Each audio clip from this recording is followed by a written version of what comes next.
जग को हंसाने बहरूपिया रूप बदल फिर आएगा।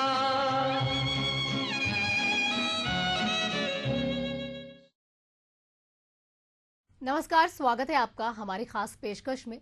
मैं हूं आपके साथ आहाना पुंज। हिंदी फिल्मों को ब्लैक एंड व्हाइट पर्दे से रंगीन बनाने वाले महान कलाकार, निर्माता, निर्देशक राज कपूर साहब की आज जन्म शताब्दी है। 100 साल पहले जन्मे राज साहब फिल्म जगत के इस दुनिया में आए थे। कहना अतिशयोक्ति नहीं होगा, जी हाँ, क्योंकि आज उनकी 100वें जन्म दिवस पर समर्पित है हमारा ये विशेष कार्यक्रम जन्म शताब्दी। द शोमैन राज कपूर विशेष हमारे दर्शकों के लिए, और इस विशेष कार्यक्रम पे शोमैन राज कपूर से जुड़ी हुई खास बातों को हम साझा करेंगे। हमारे साथ है स्टूडियो में मौजूद फिल्म विश्लेषक संजय दुबे जी। सर, आपका बहुत बहुत स्वागत है हमारे इस खास शो में। नमस्कार। हम सबसे पहले राज साहब के उन सभी अनसुने पहलुओं को जानने की कोशिश करेंगे जो कभी दिखाई नहीं गए, जो कभी बताए नहीं गए। भारतीय फिल्म उद्योग में दादा साहब फाल्के के बाद अगर कोई बड़ा नाम अगर आता है तो वो राज कपूर साहब का है। राज कपूर ने न केवल फिल्मों में अभिनय ही किया, बल्कि आरके फिल्म्स के बैनर तले कई मूवीज बनाई हैं। कलात्मक साहित्य तक, सामाजिकता, व्यवसायिक क्षेत्र में कई जोखिम उठाए हैं। फायदा कभी हुआ है, कभी नहीं हुआ। लेकिन हम जानना चाहेंगे हमारे साथ मौजूद संजय दुबे जी से। सर, आपसे सबसे पहले ये जानना चाहेंगे कि ये जो कनेक्शन है ना नेहरू जी का, रशिया का और आवारा हूँ गाने का, सबसे पहले हमारे दर्शकों को ये जरूर बताइए। देखिए, राज कपूर साहब की एक तो नाक नक्शा को भी अगर हम देखें तो वो भारतीय कम विदेशी ज़्यादा दिखते थे, और ख़ासकर उनकी आंखें जो रशियन आंखें हैं उस टाइप की आंखें उनकी थी।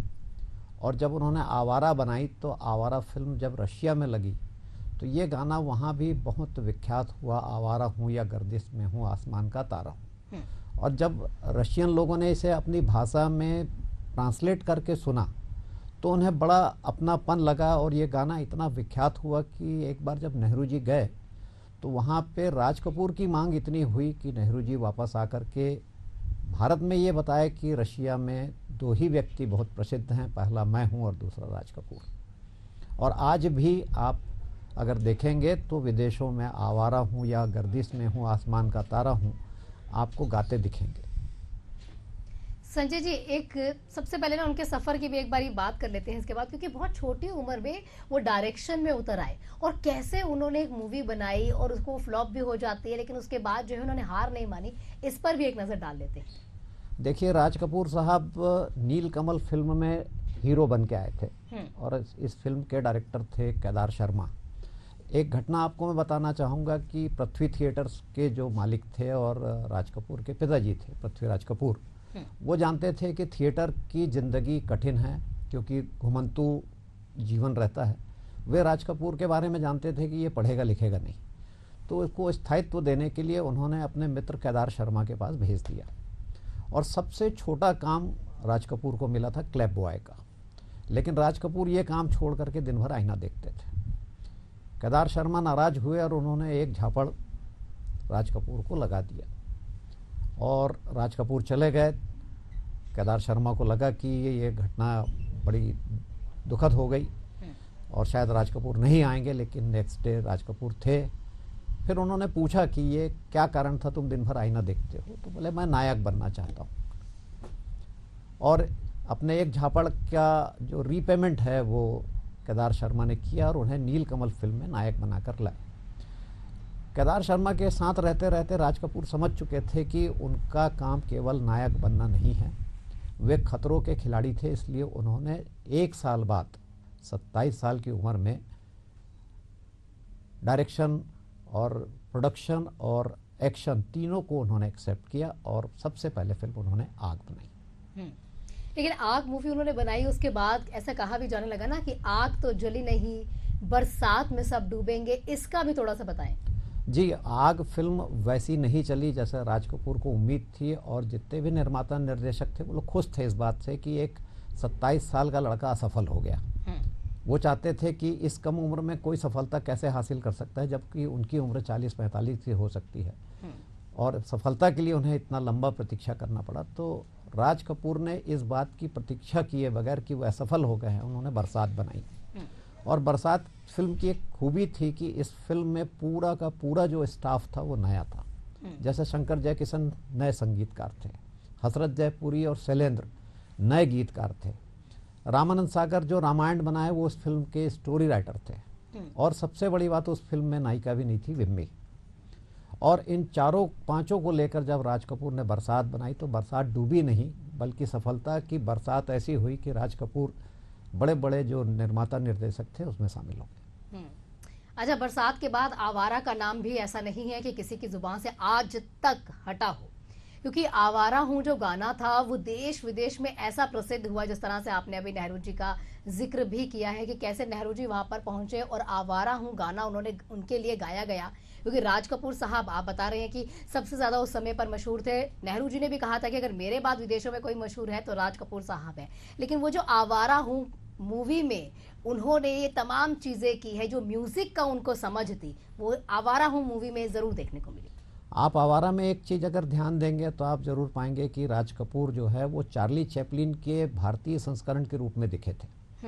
और एक जो कॉमेडी मूड होता है कलाकार का, जिसको राज कपूर ने गंभीरता के साथ निभाया था।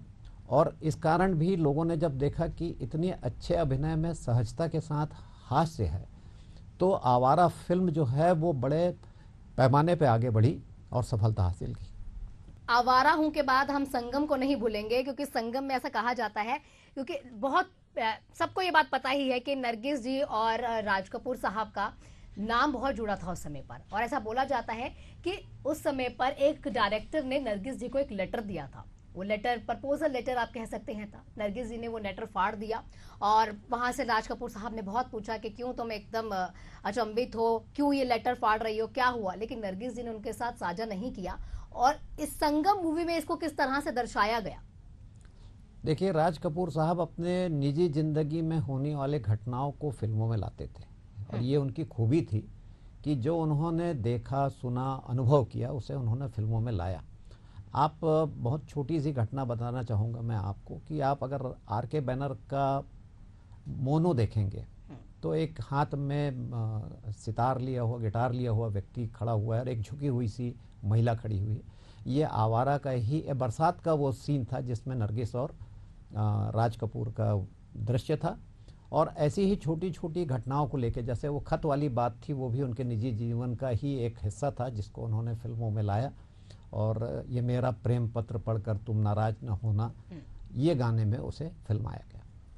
अच्छा, नरगिस जी के साथ हमेशा राज कपूर साहब को जरूर देखा गया है, लेकिन एक और एक्ट्रेस थी जिनके साथ उनकी जोड़ी को हमेशा सराहा जाता था, वो मधुबाला थी। और नीलकमल फिल्म जो पहली फिल्म थी राज कपूर की, उसमें मधुबाला ने काम किया था।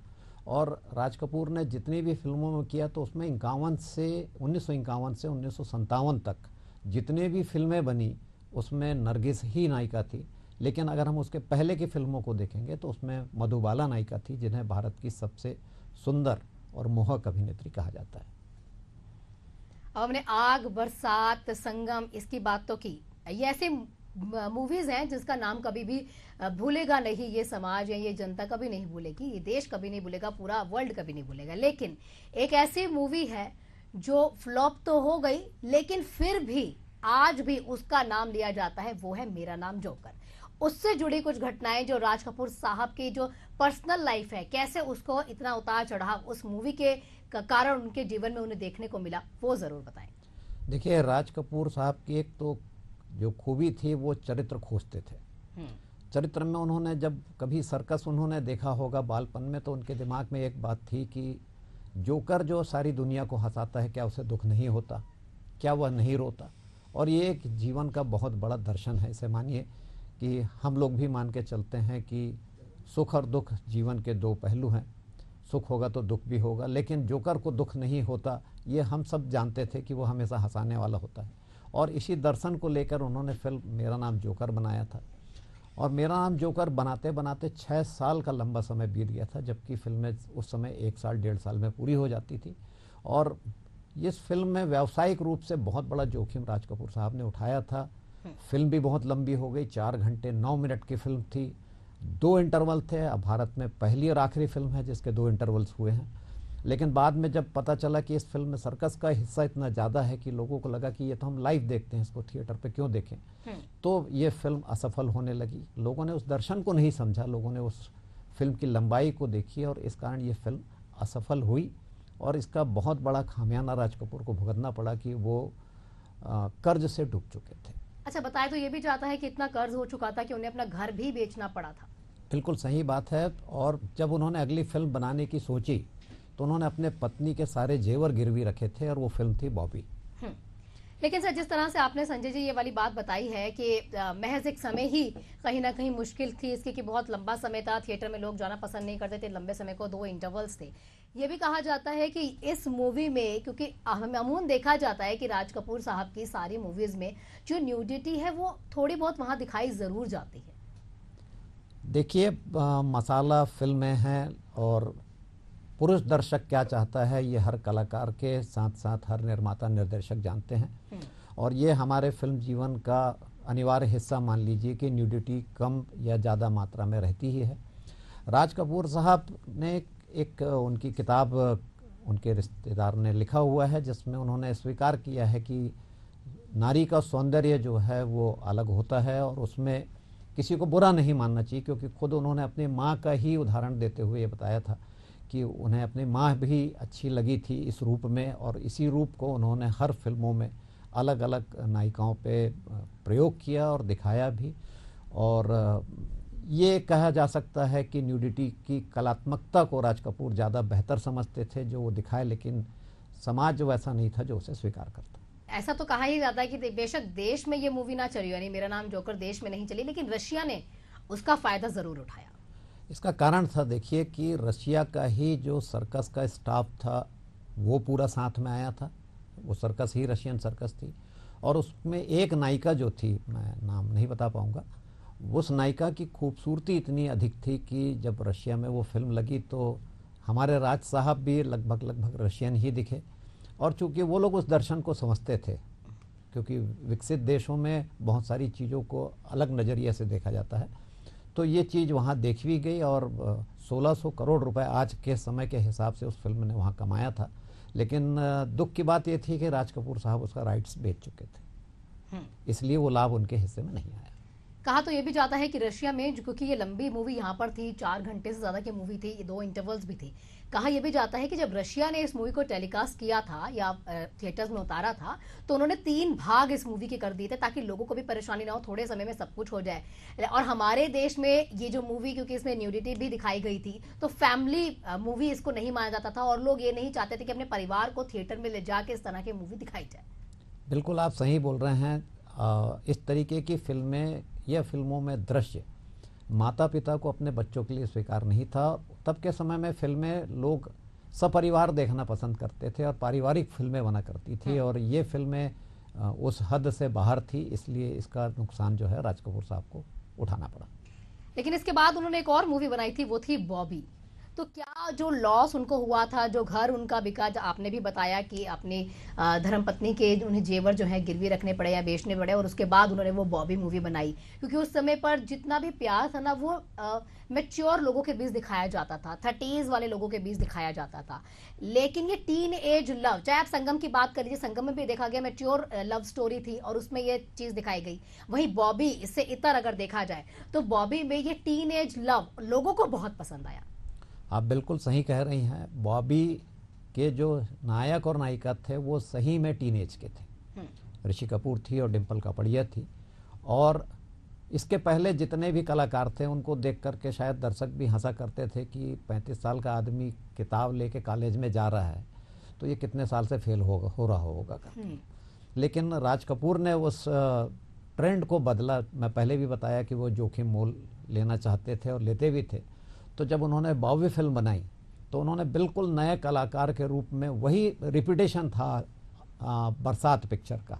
बरसात में भी आप देखेंगे सब नए थे, इस फिल्म में भी देखेंगे तो आप, ऋषि कपूर नए थे, डिम्पल कापड़िया नहीं थी, और एक नए सिंगर आए थे, अगर आप याद करेंगे, शैलेंद्र सिंह, जिन्होंने गाना गाया था मैं शायर तो नहीं, और हर उस फिल्म के पूरे गाने। और एक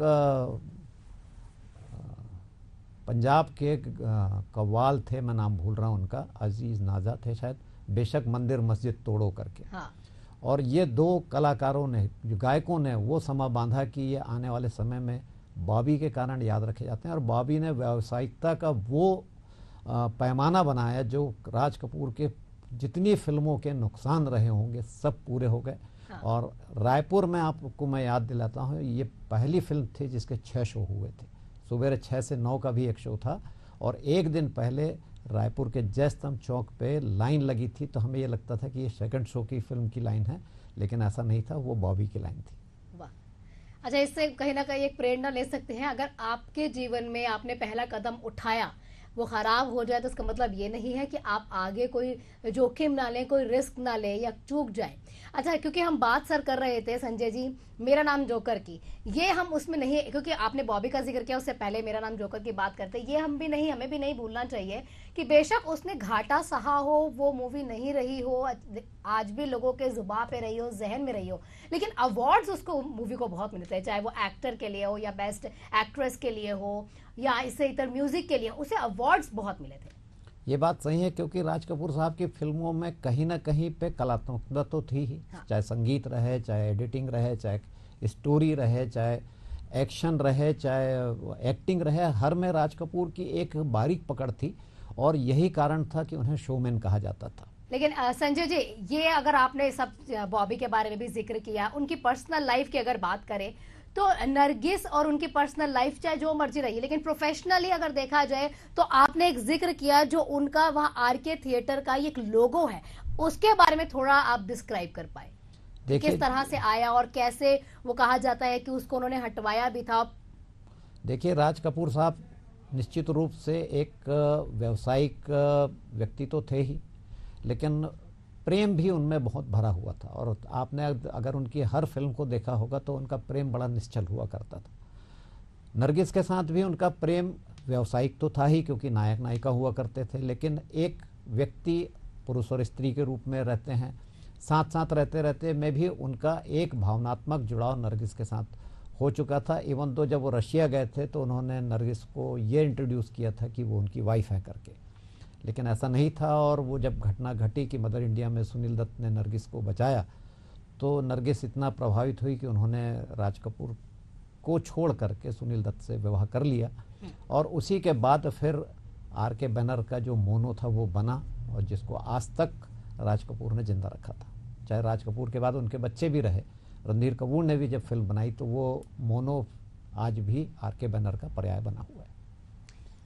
हाल ही में संजय जी ये भी देखा गया है कि राज कपूर साहब की या कपूर परिवार के पूरे परिवार को प्रधानमंत्री ने अपने साथ बुलाया, यही कह सकते हैं उनसे मुलाकात भी की है, वो भी बेहद अजीज एक लम्हा कह सकते हैं पूरे परिवार के लिए होगा। 100 साल बाद भी, एक दशक बीत, इतने दशक बीत जाने के बावजूद परिवार का सम्मान जो है आज तक होता है।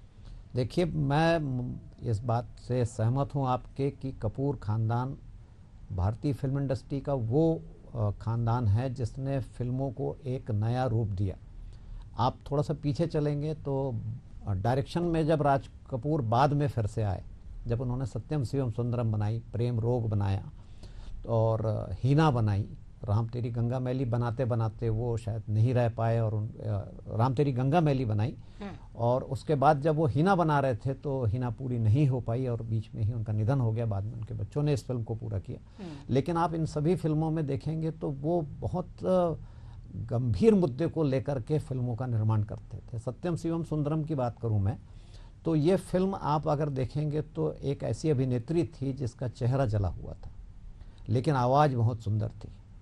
ये लता मंगेशकर पे बनी हुई फिल्म थी, जिसको राज कपूर देखते थे कि भाई लता मंगेशकर का चेहरा बहुत साधारण है लेकिन आवाज़ बहुत असाधारण है, और इसी बेस पे उन्होंने सत्यम शिवम सुंदरम बनाई थी। और उसमें यह बताया भी था कि शरीर की सुंदरता से ज़्यादा सुंदरता आत्मा की है और अभिव्यक्ति की है, और जिसका एंडिंग भी आपने देखा होगा। तो उस फिल्म में नायक नायिका आपस में मिलते हैं और सच को स्वीकार करते हैं। बिल्कुल, ये कहीं ना कहीं राज कपूर साहब की जो पूरी जर्नी है, ये पूरा जीवन है, चाहे वो फिल्मों से जुड़ा है, चाहे अपने पर्सनल लाइफ है उनकी, ये ज़रूर देखने को हमें मिलता है कि कैसे आपके जीवन में हुई छोटी छोटी घटनाएं जो है आपको प्रेरणा देती हैं। आपके जीवन में हुई कोई भी घटना वो आम नहीं होती है, उस चीज़ों को उन्होंने फिल्म के ज़रिए ये लोगों को ज़रूर दर्शाया है, जो आज भी हम याद करते हैं। 100 साल पूरे होने पर एक हमारी तरफ से, हमारे चैनल की तरफ से ये ट्रिब्यूट है उन्हें।